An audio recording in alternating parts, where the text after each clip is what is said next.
Hello, this is Jonas And this is Martin. from Fixation, and you are watching Ramzine.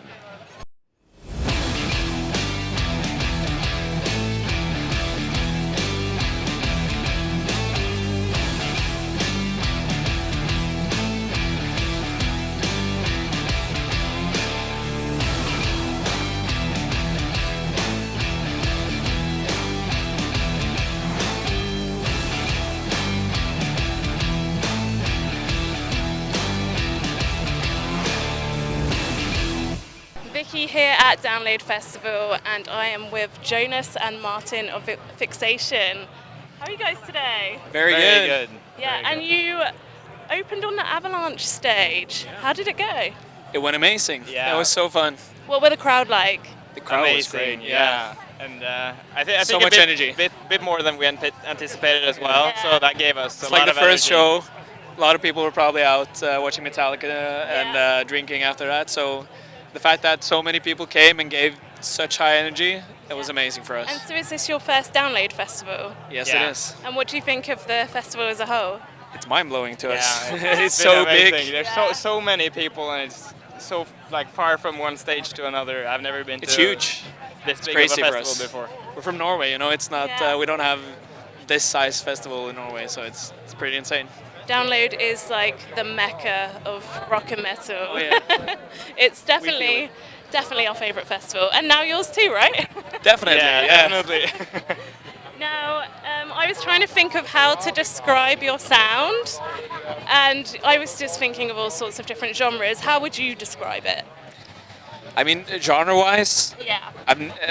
like personally, I've never really been a genre person. Yeah. I think all of us in the band were inspired by so much different music, so we don't really care if it goes beyond the genre. Yeah. But we've been called post-metalcore Yeah. or melodic Melodic. metalcore. Yeah. But don't want to be defined by one genre and just do the things we Yeah. like, make the music we like. Yeah, it's been easier to like say what kind of the sound kind of sounds like. So we've been like name dropping a couple of bands. Like it's a bit of this, a bit of that. You know. Yeah. It's very, So- I think, very grandiose is a big. Which bands would you say? Bring Me the Horizon, Architects, a little bit of 30 Seconds to Mars and yeah. Muse in there. My Yeah. Chemical Romance. Yeah. Well, one thing that I thought was a lot of your songs are very like thought-provoking, like and spark sort of like a deeper sort of like emotional sort of music. Is that how you describe it as well? I'm very glad to hear that. Yeah, Yeah. yeah, I love that. I mean, I'm very, I think it's very important to be aware of the lyrics. For me, I write the lyrics. So they have to be. I'm a perfectionist when it comes to the lyrics, Yeah. and writing about stuff that really matter to us and stuff that will probably, hopefully, make someone go, all right, okay, Yeah. that's something I want to. It comes across. Yeah, all right. It does come across, and like it's always if you have a band who are speaking about anything from the heart, it comes across. And for you, you've definitely achieved that. It's I'm glad. one of I'm the very first glad. things that I noticed. Yeah. Thank you so much. Thank you. And I was listening to Ignore the Disarray, which has got some big sounds in it. Oh, yeah. How did that song come together lyrically? Lyrically, I mean, I've always been very like I've always been aware, or what's the word in English? Norwegian here, so I've never been really religious, Yeah. but I don't really mind if people believe. I think it's a beautiful thing if people believe, but I think when their beliefs become a way of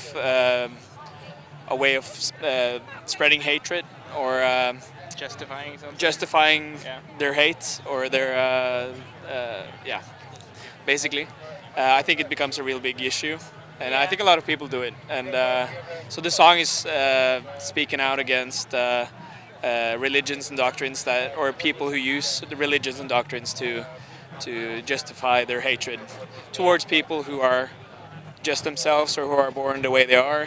Yeah. Yeah, I find it really appalling, and Yeah.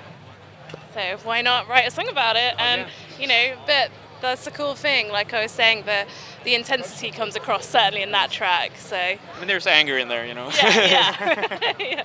And you just dropped a new single, Flat Earth. Yeah. And so I was intrigued by what that one was about as well. So we're not flat earthers, just to say. It's. I think it's.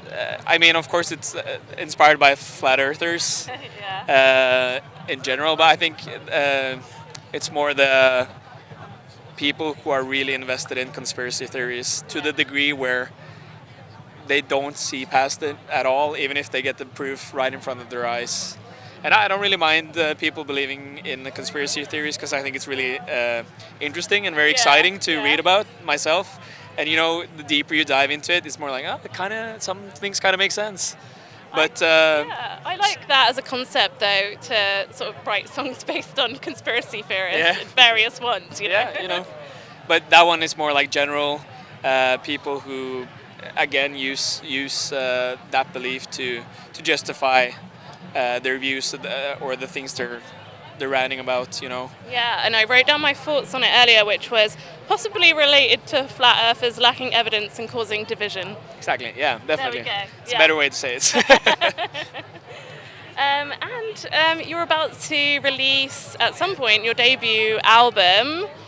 What's it called and when's it out? And what can you tell us?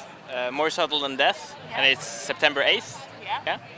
The title, More Subtle Than Death, was inspired by a quote I read by a French philosopher called André Gide, who he said, society knows perfectly well how to kill a person and has methods more subtle than death.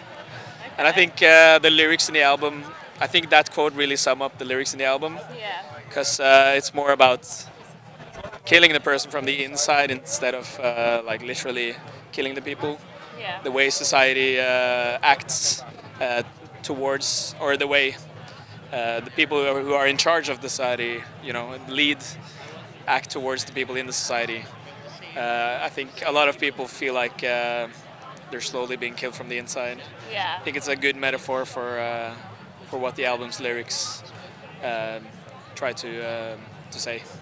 I like that, and I sort of agree, but you know what, we're at Download Festival, and this is the exact place where we sort of like let go of all of those sorts of thoughts and feelings. People are, you know, dressed up however they want, and it's great. Yeah, it's great. I mean, there's a lot of beauty in the world, of course. I think Fixation is a way for us to get some of the frustration out, you know? And we're generally like really happy people, so it's I think it's a way to get all of those feelings out, and then the rest of the time we can just smile and be happy, you know. Exactly. And musically, what will the new album sound like, or how would you describe it overall? It's very varied. Yeah. So I feel like it's a bit of everything, like from all our different inspirations. So yeah. I think so. We've released 5 singles from the album now. Flat Earth being the last one. And I think all of those singles give a really big give a picture of how the album will sound. We also have a couple of unreleased, like more ballad-ish songs, but yeah. Okay, cool. And just to wrap things up, do you have any plans to come back to the UK at all, or what's next? Yeah, we're returning in October. We have a tour with the German band And It's Okay. So we're doing 17 dates, some of them in England. I know at least we're playing London and Brighton. Yeah, I think there's 3 more, but I don't remember where. But I think there's at least 5 UK dates. Well, I will link them in the description below, so all good. Well, thank you very much for speaking to us today. Thank you. Thank you. Thanks so much.